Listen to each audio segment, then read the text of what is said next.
SKB Bangla টিউটোরিয়ালে তোমাদের স্বাগত। আশা করছি তোমরা প্রত্যেকে ভালো আছো ও সুস্থ আছো। আজকে আমি তোমাদের সামনে আরও একটি বিষয় নিয়ে হাজির হয়েছি। সেই বিষয়টি হলো প্রফেসর শঙ্কুর ডায়েরি থেকে ডক্টর শেরিং-এর স্মরণশক্তি এই গল্পটি থেকে 2 নম্বরের প্রশ্নোত্তর নিয়ে তোমাদের সামনে হাজির হয়েছি। এই প্রশ্নোত্তরগুলো আগামী যারা এসএসসি এক্সাম দেবে তাদের জন্য খুবই গুরুত্বপূর্ণ আমার মনে হচ্ছে, আর যারা ক্লাস 9-এ পড়ো তাদের জন্য খুবই গুরুত্বপূর্ণ। চলো দেরি না করে ক্লাসটা শুরু করা যাক। প্রথম প্রশ্ন, আজ সকালটা বড় সুন্দর। কথাটি কে বলেছে? আজ কত তারিখ ছিল এবং সকালটা কেমন ছিল বর্ণনা দাও। কথাটি বলেছে প্রফেসর শঙ্কু। আজ তারিখটা ছিল 2রা জানুয়ারি। সকালটা ছিল এই রকম, চারিদিকে ঝলমলে রোদ, নীল আকাশে সাদা সাদা হিষ্টপিষ্ট মেঘ। দেখে মনে হয় যেন ভুল করে শরৎ এসে পড়েছে। সদ্য পাড়া মুরগির ডিম হাতে নিলে যেমন মনটা একটা নির্মল অবাক আনন্দে ভরে যায়, এই আকাশের দিকে চাইলেও ঠিক তেমনই হয়। 2 নম্বর প্রশ্ন, আমার যন্ত্রটা আজ সকালে তৈরি হয়ে গেছে।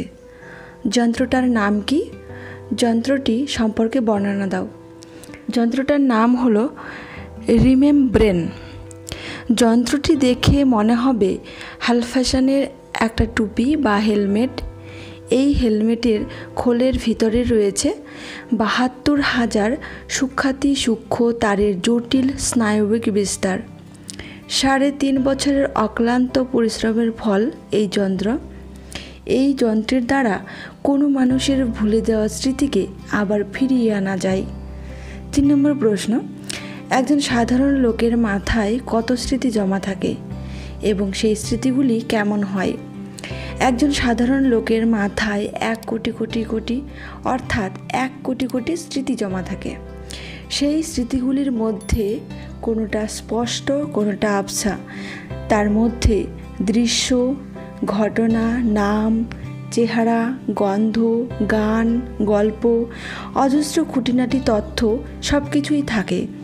সাধারণ লোকের 2 বছর বয়সের আগের স্মৃতি খুব অল্প বয়সেই মন থেকে মুছে যায়। 4 নম্বর প্রশ্ন, তোমার স্ত্রীও কি বৈজ্ঞানিক? কে কাকে কথাটি বলেছিল? তার স্ত্রীর নাম কি? উত্তর, প্রফেসর শঙ্কু তার বন্ধু নরবার্ট বুশকে এই কথাটি বলেছিল। তার স্ত্রীর নাম ক্লারা। 5 নম্বর প্রশ্ন, বুশ তার বাড়িতে প্রফেসর শঙ্কুকে কেন এনেছিল? বুশ তার বাড়িতে প্রফেসর শঙ্কুকে এনেছিল হিরোনিমাস হাইনরিখ শেরিং-এর অ্যাক্সিডেন্টে যে স্মৃতিভ্রষ্ট হয়ে গিয়েছিল তার সেই স্মৃতি ফিরিয়ে আনার জন্য। বুশের ধারণা ছিল একমাত্র প্রফেসর শঙ্কুর তৈরি যন্ত্র অর্থাৎ রিমেমব্রেন এর সাহায্যে ডক্টর শেরিং-এর স্মৃতি ফিরিয়ে আনা যাবে, না হলে আর কোনো উপায়ে এ সম্ভব নয়। 6 নম্বর প্রশ্ন, ডক্টর শেরিং-এর বাবার নাম কী ছিল এবং তারা কয় ভাই বোন ছিলেন?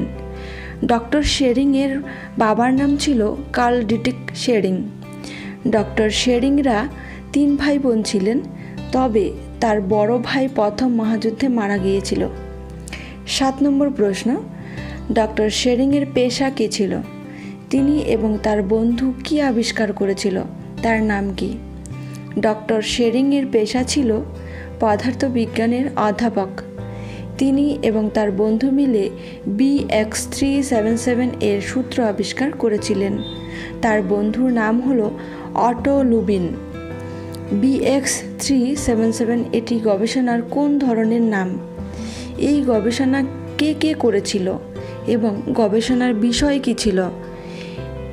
এটি গবেষণার সাংকেতিক নাম। এই গবেষণা করেছিল ডক্টর শেরিং এবং অটো লুবিন। গবেষণার বিষয় ছিল একটা নতুন ধরনের আণবিক মারণাস্ত্র তৈরি করার ফর্মুলা তৈরি করা। 9 নম্বর প্রশ্ন, ফর্মুলাটি শেষে কোথায় পাওয়া গিয়েছিল এবং কে কিভাবে পেয়েছিল? ফর্মুলাটি শেষে পাওয়া গিয়েছিল ডক্টর শেরিং-এর চুরুটে। প্রফেসর শঙ্কু পেয়েছিল। ডক্টর শেরিংয়ের কাছে চুরুট থাকা সত্ত্বেও শঙ্কু ডক্টর শেরিংকে একবারও চুরুট খেতে দেখেনি। এই থেকে সন্দেহ হয় প্রফেসর শঙ্কু এবং তারপরে চুরুট থেকে BX377 সূত্রটি পেয়েছিল। 10 নম্বর প্রশ্ন, গাড়ি খাদে পড়ার সময় গাড়িতে কে কে ছিল? গাড়ির ড্রাইভারের নাম কি? অটোলুবিন কি করে মারা যায়? গাড়ি খাদে পড়ার সময় গাড়িতে ছিল অটোলুবিন, ডক্টর শেরিং এবং ড্রাইভার। গাড়ির ড্রাইভারের নাম হলো নয়ম্যান। ডক্টর শেরিং তার বন্ধু অটোলুবিনকে গলা টিপে মেরেছিল। এখানেই ডক্টর শেরিংয়ের স্মরণশক্তি থেকে প্রশ্নোত্তর পর্ব শেষ হলো। ধন্যবাদ।